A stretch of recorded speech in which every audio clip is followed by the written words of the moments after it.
Now, let's see what they say here. Statements, scroll to the top, statements about Book of Mormon geography. These are the statements about Book of Mormon geography, and I'm just going to spend a couple of minutes on these because they're awesome. Statements made by church leaders on the subject of Book of Mormon geography. Let's see, which one do I want to go to? Let's just go to no revealed geography. It says, a collection of statements indicating that there is no revealed geography for the Book of Mormon. And then they have the other collections here, but let's click on this one. All right, here's their evidence. Book of Mormon Seminary Manual says, as you use this diagram, explain that the church has no official position about Book of Mormon geography except that the events occurred in the Americas. Fair enough. Here's a nice one. This says, this was a fax from the office of the First Presidency. I guess you were supposed to think that's how the church leaders communicate with us. The church emphasizes that the doctrinal and historical value of the Book of Mormon, not its geography, of course. While some Latter-day Saints have looked for possible locations and explanations, then they insert this. Because the New York Hill Cumorah does not readily fit the Book of Mormon description of Cumorah, there are no conclusive connections between the Book of Mormon text and any specific site. Now let's think about that for a minute. First of all, they don't give us the facts, they just quote it here. But is it true that the New York Hill Cumorah does not readily fit the Book of Mormon description of Cumorah? That's what they're saying here. I'd like to see that one, and I'd like to know if that's a doctrine now. These guys are implying it is. Is there a Book of Mormon geography? Now here's a series of Strawman Arguments. Let's just look at them real quick. It is claimed that the church has officially endorsed a hemispheric geography of the Book of Mormon. No citation. They could say anything is claimed. It is claimed that leaders of the church long ago made one view of the Book of Mormon geography official. It is claimed that church members are encouraged by leaders not to try to determine where the Book of Mormon occurred. Joseph Smith associated the Mayan city of Palenque with Book of Mormon civilizations. It is claimed that Joseph Smith knew exactly where the Book of Mormon occurred. Church leaders have been clear that there is no revealed geography for the Book of Mormon save that it took place somewhere in the Western, i.e. American hemisphere. All right, well, I mean, this list is fairly self-serving. It's pretty obvious that you could say anything is claimed. Now, let's talk, since we're talking about Cumorah specifically, let's see what they have to say about that. President Joseph F. Smith, this is not Joseph Fielding Smith, but his father, Joseph F. Smith, says the location of Zarahemla is not of vital importance. Didn't say anything about Cumorah here at all. All right. Around 1918, Joseph F. Smith said that he declined to officially approve of a map someone had provided showing the exact landing place of Lehi, saying the Lord had not yet revealed it. This was in 1910, or 1918, I guess. And that if it were officially approved and afterwards found to be an error, it would affect the faith of the people, so he didn't want to make a commitment. Anthony Ivins, the First Presidency in April 1829, also talked about where was the land of Zarahemla, where was the city of Zarahemla, and other geographic matters. He says here that the church says, here we go, the church says we are just waiting until we discover the truth. In other words, more information will come out.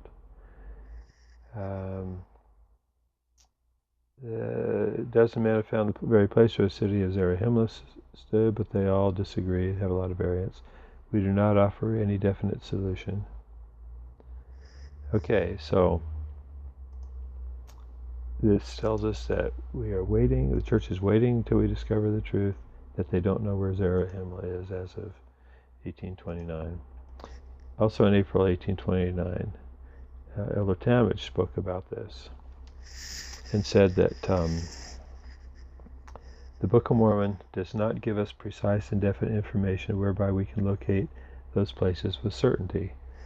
You might think differently if you look at some of the things you see on that I'll show you later on Book of Mormon Central. All right.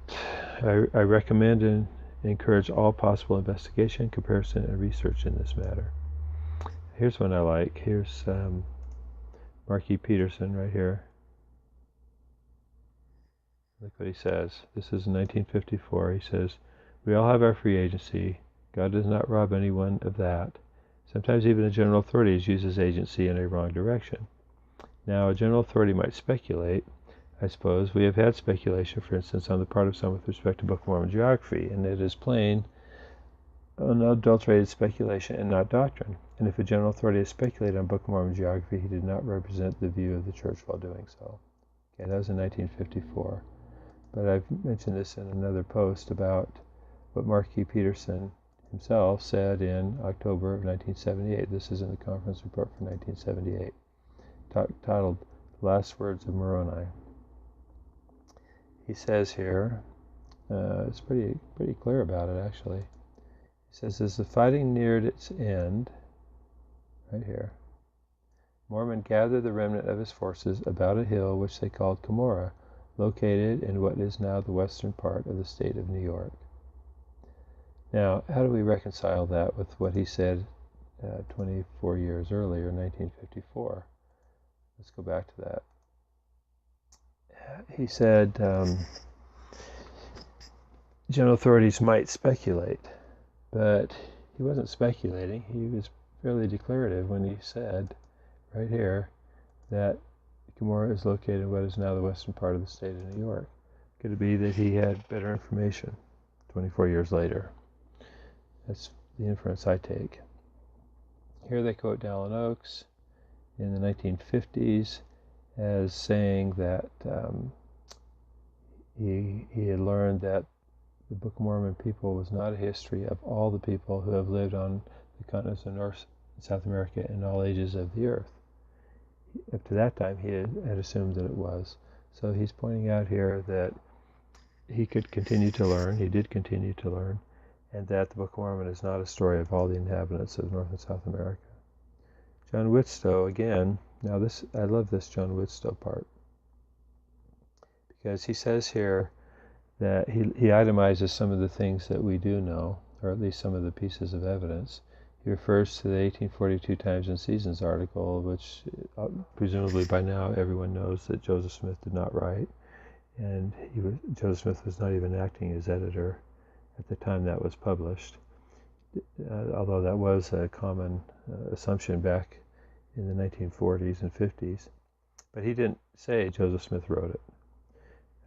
He also talked about Zelf's Mound, and here he says the plates, the Book of Mormon, were found in a hill in northwestern New York State.